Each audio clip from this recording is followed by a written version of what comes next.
told he has taken that stage now. We want to bring you those remarks live. Here is the former president again speaking to the National Faith Advisory Board at the National Faith Summit in Georgia. There he is. He called and asked for advice. One of the churches, it was in the middle of nowhere, and she had big, the number of people going every Sunday. And she said, you know, they've offered me money for this land. I can put it to very good use with all the people that need help. Should I sell? I said, you might as well sell. Take the money right now because it can change really quickly. And she'll go a little bit further out. And she just kept doing that. I said, this is a great business. This is pretty good. But she put the money to great use, and you've helped so many people, and it's really great. And really nice to know you. Thank you. Really nice to know you. Thank you. Look, we're going through a lot of problems in our country. If you take a look at the anger, the problems that we have, and a lot of it is that it's less based on religion now than it was 25 years ago and 50 years ago. And I mean, we were people would say, a Christian and really religious, even other faiths country.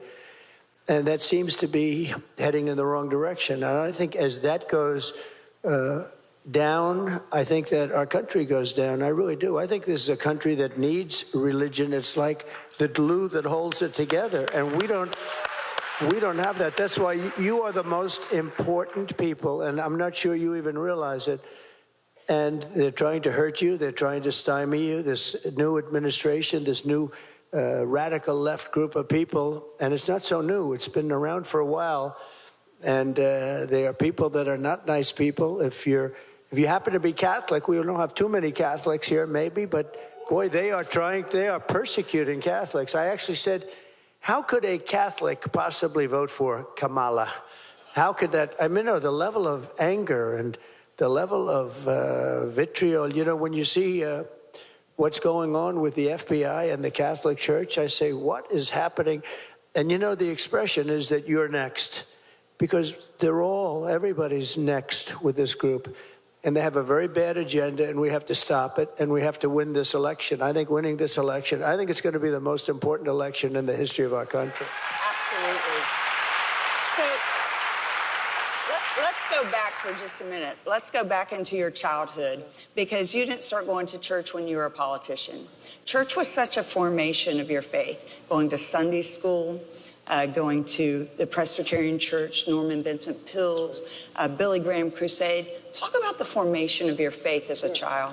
So when I was very young, my mother was from Scotland, and she was religious. I don't know as religious as some of the people in this room, but she was religious. She was a believer. And my father was a real worker, and he was religious too, but he was working all the time. And a good man, great heart, a very strong guy, but had a great heart. And I remember would walk down the street, would walk down some street, and there'd be somebody holding a cup. You don't see it too much anymore, but you used to have, and they'd have pencils, and they'd actually sell you pencils.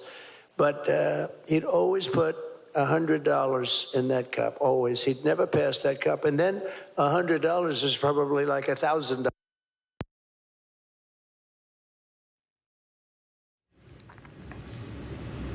All right, we have lost our feed there, as you can see, of those remarks that former President Trump was delivering in Georgia at that faith event. It's part of a string of conversations he's had with faith leaders over the last few weeks trying to get out that vote.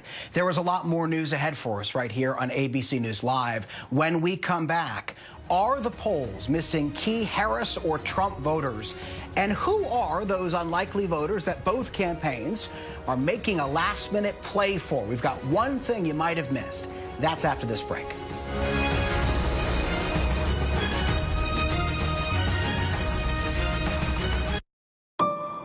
What does it take to be the most watched newscast in America?